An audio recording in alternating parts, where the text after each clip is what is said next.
Cuando Crisóforo cumplió 12 años, la temporada de la Pascua del dios Martín, conocida por los jaramenses como los ásimos, estaba a punto de comenzar. Era la festividad más importante del año en Javmilán, la ciudad donde se reunían miles de seguidores de la fe jaramense para celebrar el renacimiento de la tierra y la conexión entre todos los seres vivos. La Santa Frida empezó los preparativos semanas antes. Cosió un nuevo vestido de lino blanco con bordados de hilo dorado en los mangos y el cuello, y tejió un manto azul profundo como el cielo nocturno, adornado con pequeñas cuentas de piedra que brillaban como estrellas. Lo había hecho con sus propias manos, usando técnicas que había aprendido de las mujeres de Dimasia y de las jaramenses de Novalis. «Este manto es para que la bendición del cielo nos acompañe», dijo a Crisóforo, mostrándoselo mientras lo planchaba con cuidado. Los jaramenses creen que el azul une a la tierra con el mundo de arriba. San Jaime, por su parte, sacó su mejor túnica de lino marrón oscuro, con hombreras de cuero curtido a mano y detalles de madera tallada en los botones. También preparó un cinturón nuevo, donde colgó su martillo más pequeño, un símbolo de su oficio y de la dedicación a la tierra que enseñaba la fe. En Javmilán, los artesanos llevamos nuestras herramientas como emblemas de honor, le explicó a Crisóforo. Significa que trabajamos con amor para cuidar de los demás. Para el niño, Frida había confeccionado una túnica de lino claro como la nieve, con bordados de color verde y amarillo que representaban las plantas y el sol. Le hizo un turbante de tela roja oscura, atado con una cinta azul que coincidía con el manto de su madre, y un pequeño manto de lana suave que le protegía del frío matutino. «Hoy cumples 12 años, mi amor», dijo Frida, colocándole el turbante con cuidado. En la fe jaramense, esta edad significa que ya eres un joven que puede entender los misterios de los ásimos. El día de la fiesta, la familia se levantó antes del amanecer para comenzar el viaje a Javmilán. La ciudad estaba a unas 3 horas de camino de Novalis, y muchos otros jaramenses se unieron a ellos en el camino. Hombres, mujeres y niños vestidos con sus mejores prendas, cantando canciones antiguas que hablaban de la tierra, el sol y la lluvia. Crisóforo caminaba entre sus padres, llevando en sus manos una pequeña cesta con panes que Frida había horneado especialmente para la ofrenda. Eran panes de trigo y castañas de coco, con diseños de flores tallados en la corteza, el mismo pan que había aprendido a hacer en Dimasia. Los ásimos son el momento en que damos gracias por todo lo que la tierra nos da, le explicó San Jaime mientras caminaban. Los antiguos decían que en este día, el dioso camina entre los hombres para ver cómo cuidamos de su creación. A medida que se acercaban a Javmilán, pudieron ver las torres de la ciudad al fondo del valle, construidas con piedra rojiza que brillaba bajo el sol naciente. Las calles estaban decoradas con guirnaldas de flores silvestres y hojas de olivo, y el aire estaba lleno del aroma de incienso y comida casera. Cuando llegaron a las puertas de Javmilán, fueron recibidos por los ancianos de la fe jaramense, vestidos con mantos de colores tierra y coronas de hierbas sagradas. El anciano mayor, un hombre de barba blanca hasta el suelo, y rió al ver a Crisóforo. «Bienvenidos, familia del carpintero», dijo con voz profunda y cálida. «Hemos oído hablar del joven que construye cosas con amor. Y hoy cumple años, un buen presagio para los ásimos». La fiesta comenzó en la plaza central de la ciudad, donde se había levantado un gran altar de piedra cubierto de flores, frutas y panes. Los jaramenses se reunieron en círculo, y los ancianos encendieron fuegos sagrados en los 4 puntos cardinales, simbolizando la conexión con todas las partes del mundo. Frida se colocó su manto azul y su vestido blanco, y brillaba como una estrella entre la multitud. San Jaime lucía imponente con su túnica de cuero y su martillo en el cinturón. Y Crisóforo, con su túnica blanca, turbante rojo y manto suave, caminaba con la cabeza alta, sintiendo la energía de la multitud y la conexión con la tierra bajo sus pies. Cuando llegó el momento de las ofrendas, cada familia acercaba sus dones al altar. Frida colocó los panes que había preparado, San Jaime ofreció una pequeña silla de madera que había hecho para el altar, y Crisóforo acercó su cesta, Crisóforo se paró en un pequeño escalón del altar para que todos lo vieran, y habló con una voz clara que se escuchó en todo el lugar. Dijo: los 4 brazos son la tierra, el cielo, los hombres y las plantas. El sol es la luz que nos da vida. Y la madera es el regalo de la tierra que nos permite construir hogares, herramientas y caminos para encontrarnos los unos a los otros. La multitud se quedó en silencio, impresionados por las palabras del joven. Crisóforo continuó: estos 12 años, y he aprendido que la Pascua de los Ázimos no es solo dar gracias por lo que tenemos, sino también compartirlo con quienes no tienen nada. Porque la conexión que nos une es más fuerte que cualquier cosa, y cuando ayudamos a otros, ayudamos a toda la creación. En ese momento, el sol salió completamente sobre las torres de Jafmilán, y su luz brilló con especial intensidad, y los jaramenses empezaron a cantar una canción antigua, más fuerte y alegre que antes, y muchos se acercaron a abrazar a Crisóforo y a su familia. Frida y San Jaime se miraron entre sí, con las lágrimas en los ojos. Sabían que su hijo estaba cumpliendo su camino, y que aunque el futuro sería duro, su mensaje de amor y conexión ya empezaba a sembrarse en los corazones de la gente. La fiesta continuó hasta el anochecer. Comieron, bebieron chicha de maíz dulce, bailaron alrededor de los fuegos sagrados y contaron historias de los antiguos tiempos. Los niños jugaban entre las calles decoradas, y los adultos compartían sus alimentos y sus historias con quien los necesitaba. Al atardecer, cuando el sol pintaba el cielo de colores naranjas y rosas, los jaramenses se reunieron de nuevo en la plaza central. El anciano: este año, los Ázimos nos han dado un regalo, la voz de un joven que nos recuerda cuál es el verdadero sentido de nuestra fe. Que su mensaje viaje por todas las tierras, y que siempre recordemos que estamos unidos por la misma tierra y la misma luz. La multitud respondió con un grito de alegría, y Frida abrazó a Crisóforo con todo su amor. San Jaime puso una mano sobre su hombro, sintiéndose más orgulloso que nunca. En el camino de regreso a Novalis, bajo el cielo lleno de estrellas, la familia caminó en silencio durante un rato, hasta que Crisóforo habló. Mamá, papá Jaime, dijo. Hoy entendí que la fe jaramense y todo lo que hemos aprendido en Dimasia son lo mismo, el deseo de amar y cuidar de los demás. Ese es el camino que debo seguir. Frida le cogió la mano y la apretó. Sí, mi amor, susurró. Ese es el camino de todos los seres buenos. Y estaremos contigo siempre. Mientras las luces de Jafmilán se iban perdiendo en el horizonte, la familia continuaba su camino, llena de alegría, esperanza y la certeza de que el mensaje de Crisóforo ya había comenzado a sembrarse en el mundo. La caravana que se fue sin él 2 días después de la fiesta de los Ázimos en Jafmilán, llegó el momento de la gran caravana jaramense, un viaje anual donde familias de diferentes ciudades se reunían para compartir conocimientos, alimentos y tradiciones, y recorrer los caminos sagrados hasta la cima del Cerro de la Luz. Frida y San Jaime habían preparado todo con mucho cuidado. Cargaron sus paquetes con ropa, panes secos, hierbas medicinales y herramientas, y aseguraron las alforjas en el burro que habían alquilado para el viaje.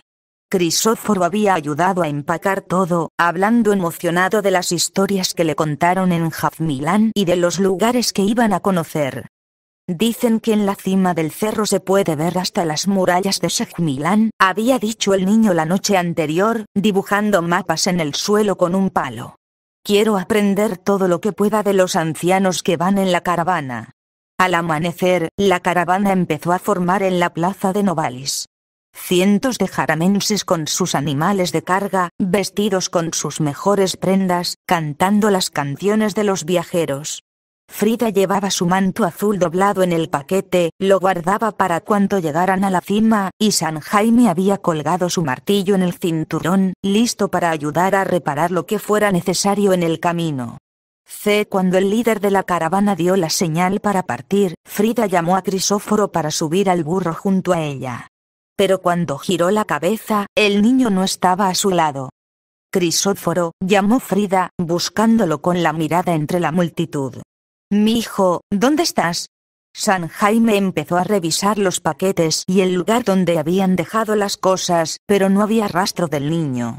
Llamaron a los vecinos que iban en la caravana, pero nadie lo había visto desde que empezaron a cargar los animales. Lo vi hablando con el anciano un rato antes, dijo una chica del pueblo. Pero después se fue hacia el taller, creo que dijo algo de buscar algo que se le había olvidado. San Jaime corrió hacia el taller, con el corazón latiendo fuerte. Frida lo siguió, tratando de no dejar que el miedo la invadiera. Al llegar, encontraron la puerta abierta y la luz del sol entrando por la ventana, pero el taller estaba vacío. Solo en la mesa de trabajo había una nota escrita con tinta de brezo sobre un trozo de madera. Mamá, papá Jaime, he quedado para ayudar a los ancianos de la iglesia. Saben que vendrán peregrinos hoy y necesitan a alguien que les ayude con las ofrendas y los sermones.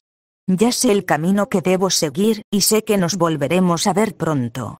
No se preocupen por mí, estoy bien, y el cielo nos protege a todos. Con todo mi amor. Al lado de la nota, había una pequeña silla de madera que el niño había acabado de hacer, con el mismo diseño que la primera que había construido, pero esta vez tallada con flores de olivo en el respaldo. San Jaime cogió la nota con mucho cuidado, sintiendo cómo la emoción le nublaba la vista. Frida se apoyó en su hombro, leyendo las palabras del niño y sintiendo una mezcla de orgullo y tristeza en el corazón. Ya es un hombre, murmuró San Jaime. Sabe lo que quiere hacer, y lo hace con valentía. Pero el viaje es importante, dijo Frida, mirando hacia la carretera donde se veían los últimos de la caravana alejándose. Queríamos que aprendiera más de nuestra fe, que conociera otros lugares. Él ya está aprendiendo, respondió San Jaime, cogiendo su mano. Está enseñando, ayudando, haciendo lo que nuestra fe nos dice que debemos hacer. Ese es el verdadero aprendizaje. Los dos se miraron, sabiendo lo que tenían que hacer. San Jaime ató la silla de madera al burro, junto a los demás paquetes, y Frida dobló la nota y la guardó en el interior de su manto azul. Caminaron hasta la salida del pueblo, donde la caravana ya era un pequeño punto en el horizonte. Vamos, dijo San Jaime, poniéndose al lado del burro. El camino nos espera, y cuando volvamos, él estará aquí, esperándonos. Pero cuando daban media vuelta para regresar a la casa, vieron a algunos peregrinos acercándose al pueblo, hombres y mujeres cansados, con sus mochilas a cuestas, buscando refugio y comida. Frida cogió la mano de San Jaime y sonrió. Tal vez no debemos regresar todavía, dijo. Nuestro hijo nos enseñó que el servicio no espera. Juntos, se dirigieron hacia los peregrinos, con las manos abiertas y las sonrisas en los labios. San Jaime empezó a ayudarles a cargar sus cosas, y Frida les ofreció el pan que habían preparado para el viaje. Mientras tanto, en la iglesia del pueblo, Crisóforo estaba enseñando a un grupo de niños pequeños cómo hacer pequeñas ofrendas de madera para los peregrinos, con las mismas manos que había usado para construir su cruz y sus sillas, manos que ya empezaban a dar forma al futuro que había de venir. El templo de piedra negra de Jaramilán se alzaba sobre la colina como un ojo cerrado sobre el valle. Sus paredes macizas atrapaban el eco de los pasos de los ancianos que paseaban de un extremo a otro, vestidos con mantos de lino gris que parecían pieles de murciélagos. Eran los guardianes de los pergaminos sagrados, los intérpretes de la voluntad de Martín, y en ese día, discutían con fiebre sobre un rumor que llegaba de Novalis. El muchacho ha estado aquí 8 días, cuestionando cada palabra que salga de nuestras bocas, gruñó Rabino Zohar, pasando sus dedos huesudos por el polvo de un pergamino enrollado hace siglos. No es natural que un adolescente tenga tal insolencia. ¿Y qué queréis que hagamos, Zohar? Replicó Rabino Mainam, su rostro cicatrizado por el sol y los años. Habla como si llevara siglos estudiando lo que nosotros aprendimos a duras penas en décadas. ¿Por qué no le preguntas algo al niño para dejarlo en curva? Murmuró Rabino Kedar, el más joven de los 12, aunque ya llevaba más de 70 años. Pregúntale tú, Mainam. Eres el más sabio de nosotros. Mainam suspiró, ajustando su manto y acercándose hacia las gradas del centro, donde el muchacho permanecía sentado entre montones de pergaminos que nadie más lograba descifrar. Tenía los ojos de color ámbar, el cabello rubio atado con un turbante de lino rojo, y llevaba una túnica de lino blanco manchada de polvo y sudor. Era Crisóforo, y su presencia en el templo había despertado tanto admiración como odio entre los guardianes de la fe. «Niño», dijo Mainam, su voz seca como tierra quemada. «¿Con qué seguridad nos hablas de este modo, como si fueras heredero de los propios secretos de Martín?» Crisóforo levantó la cabeza, y su mirada pareció atravesar las paredes del templo hasta llegar al valle más allá. Su voz, que un momento antes había sido suave, se hizo profunda como un trueno en la madrugada. «Miren bien, ancianos, porque mis palabras no volverán a ser dichas de la misma manera. Saben que estamos gobernados por Césaro, ese tirano que ha venido a gobernar con furor, quemando aldeas y vendiendo hombres como ganado.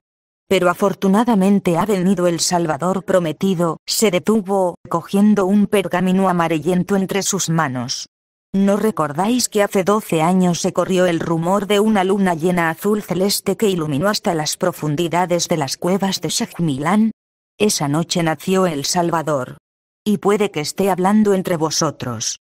Los ancianos se miraron entre sí, horrorizados. Zoar dio un paso adelante, con los ojos encendidos de ira. «Blasfemia. El Salvador vendrá con trompetas y nubes de fuego, no como un campesino de Novalis, eso es idolatría. ¿No recordáis tampoco?», continuó Crisóforo, sin dejar que lo interrumpieran, «que cruzaron desiertos y montañas para llegar a la choza de un carpintero llamado Jaime y de una chica pobre de nombre Frida? Trajeron oro fundido como lágrimas, incienso que ahuyenta los espíritus oscuros, copal que llora como una madre y perlas de mar que guardan el susurro de las olas. Pues ese niño soy yo». Un murmullo de indignación recorrió el templo. Rabino Kedar cogió una porra de madera y golpeó el suelo. «Insolente. ¿Te atreves a compararte con el Salvador prometido? ¿Qué sabes tú de las profecías, de la esclavitud que nos oprime?» Crisóforo se puso de pie, cogiendo un pergamino que nadie había logrado descifrar jamás. Sus caracteres eran como arañas muertas sobre papel de corteza, y leyó con una voz que resonaba en cada rincón del templo, haciendo temblar las velas. «El pueblo de Dios Martín está esclavo bajo el yugo de los hombres y de sus propios pecados. Pero gracias al mensajero que nacerá bajo la luna azul, quedarán a salvo y recuperarán su libertad». «Ustedes hablan siempre de la esclavitud de la carne», dijo, arrojando el pergamino sobre la mesa, «de las cadenas que llevamos en los pies y las manos. Pero yo les hablo de la esclavitud del alma, de ser esclavos del miedo, de la codicia, de la soberbia que los hace guardar pergaminos llenos de polvo que ni siquiera entendéis. ¿Y saben qué más dice la profecía que guardáis oculta? Que Césaro, al enterarse del niño prometido, ordenaría la matanza de los inocentes en Novalis. 57 niños menores de 2 años, asesinados en sus cunas. ¿No lo sabían? ¿No han leído lo que está escrito con sangre en estas páginas?» La sala se quedó en silencio sepulcral. Mainam palideció, pasándose la mano por la frente. «Esa profecía está sellada. Nadie debía conocerla». «Porque os da miedo la verdad», respondió Crisóforo, volviéndose hacia los pergaminos. «Y en el Salmo del Lamento de las Montañas, que ustedes han olvidado incluso cómo cantar, dice así: en las cumbres de Joxmelán se oye el llanto de una chica virgen, vestida de luto blanco, que busca el cuerpo de su hijo muerto entre los helechos y las piedras. Su llanto hace que los ríos se sequen y las flores se vuelvan negras. Porque ella supo que el sacrificio vendría, pero no tuvo el valor de aceptarlo. ¿Sabéis quién es esa chica? Es la propia tierra que pisamos, que llora por cada inocente que muere a manos de los soberbios». Rabino Zohar se abalanzó hacia él, sus ojos como brasas. «Blasfemo. ¿Te atreves a decir que somos soberbios? Nosotros que hemos dedicado nuestras vidas a custodiar la fe de Martín». «Sí, soberbios», gritó Crisóforo, y su voz hizo que las velas se agitaran como si soplara un viento helado. soberbios porque no despliegan su sabiduría, sino que la guardan como un tesoro que nadie puede tocar. Tienen esos pergaminos llenos de polvo que ni siquiera entendéis, y os jactáis de vuestro conocimiento mientras el pueblo muere de hambre y ignorancia. Se van a morir sin saberlo todo. Dios Martín nos ha dado un oído para oír más y una lengua para hablar menos. Pero ustedes hablan tanto que ni siquiera escuchan su propia voz. Deberían hablar menos y ver más. Los ancianos se agolparon alrededor suyo, algunos con las manos en las armas que escondían bajo sus mantos. El aire se hizo denso, cargado de ira y miedo. ¿Por qué gritáis?, preguntó Crisóforo, y su voz volvió a ser suave, pero con un eco escalofriante. Cuando dos personas se enojan, sus corazones se alejan tanto que deben gritarse para entenderse. Pero entre ustedes y yo, la distancia no es de corazones, sino de voluntad. Ustedes se niegan a ver lo que está delante de sus ojos. Rabino Mainam, ahora con voz serena pero cargada de tristeza, se acercó hasta él. Muchacho, ¿quién te enseñó todo esto? No es posible que un niño sepa de cosas que han estado ocultas durante siglos. Crisóforo miró hacia la ventana alta del templo, donde se veía el cielo gris y opaco. Si un padre rico tiene tierras fértiles, campos de trigo y viñas que dan uvas como rubíes, el hijo hereda esos bienes. Pues yo he heredado todo esto de mi padre, el dios Martín, porque para él nada es imposible. Él me ha mostrado lo que está escrito en el corazón de la tierra y en el alma de los hombres. Me ha enseñado que la verdad no se guarda en pergaminos, sino en las acciones de quienes la llevan en el pecho. Pasaron 8 días más de debates, dimes y diretes, confrontaciones. El día 16 de mayo, cuando el sol se ocultó detrás de las montañas como una herida abierta, Crisóforo estaba de pie en las gradas, hablando con una claridad que dejaba sin aliento a quienes lo escuchaban. Hay 4 cosas en la vida que no vuelven, ancianos. La flecha arrojada, que no puede ser recogida antes de alcanzar su objetivo. La palabra dicha, que no puede ser callada aunque se muerda la lengua. La oportunidad desperdiciada, que se va como el agua entre los dedos. Y la vida pasada, que se va al olvido como la niebla al sol. No desperdicien más oportunidades. No dejen que más palabras negras salgan de sus bocas. No dejen que más flechas de odio sean arrojadas contra los inocentes. En ese momento, las grandes puertas de madera del templo se abrieron con un crujido como de huesos rotos. Entraron 2 figuras cubiertas de polvo y barro. San Jaime, con el rostro hundido por la angustia, y la Santa Frida, cuyos ojos verdes estaban hinchados de llanto, su voz afónica como la de un pájaro herido. Jaime, murmuró Frida, agarrando. ¿Acaso Crisóforo ya estará muerto? ¿Acaso habrá muerto de hambre y frío? No, mi hija, respondió Jaime, su voz rota por el dolor. Él es fuerte. Más fuerte que cualquiera de nosotros. Pero si algo le ha pasado, sus ojos se encontraron con los del muchacho en las gradas. Frida se quedó paralizada, luego dio un paso adelante, extendiendo las manos como si temiera que fuera un fantasma. Sus labios temblaban, y cuando habló, su voz salió rasgada y horrenda. Señor, padre mío, dijo, y sus palabras hicieron que Crisóforo se tambaleara. ¿Por qué te has olvidado de mí y de papá Jaime? ¿Por qué nos has dejado buscarte por todos lados, preguntando en cada casa, en cada camino, mientras tú estabas aquí, discutiendo con los hombres que custodian la fe? Crisóforo bajó la cabeza, y por primera vez se vio ajeno a su propia fortaleza. Se acercó hasta ella, y al tocar su mano, sintió como el dolor de su madre recorría su cuerpo como un fuego frío. Niña, dijo, usando la palabra que ella misma le había enseñado para referirse a quienes ama. ¿Acaso te has olvidado que en las cosas del dios Martín debo yo estar? Que mi camino no es el de los hombres comunes, que mi vida no me pertenece solo a mí. La Santa Frida sintió una sacudida terrible que la hizo temblar hasta los huesos, como si el suelo se abriera bajo sus pies y pudiera oír el llanto de los niños muertos de Novalis, el llanto de la Virgen de las Montañas. Se apoyó en el hombro de Jaime, y sus lágrimas cayeron sobre la piedra fría del templo. Pero finalmente cerró los ojos y respiró hondo, sintiendo que su hijo estaba sano, que su alma estaba intacta a pesar de las palabras crueles que había escuchado y dicho. Crisóforo bajó la cabeza con resignación, mirando hacia el suelo. Todavía no es mi hora. El sacrificio que está escrito no ha llegado aún. Pero cuando llegue, sabré que he hecho todo lo posible por preparar el camino. Porque el llanto de la Virgen de las montañas no puede ser en vano. Y la matanza de los inocentes de Novalis debe ser la última. Los ancianos se quedaron en silencio, mirando a la familia reunida en el centro del templo. Sabían que su mundo había cambiado para siempre. Y en las sombras del templo, un susurro como de hojas secas pareció decir: el tiempo se acaba. El sacrificio se acerca.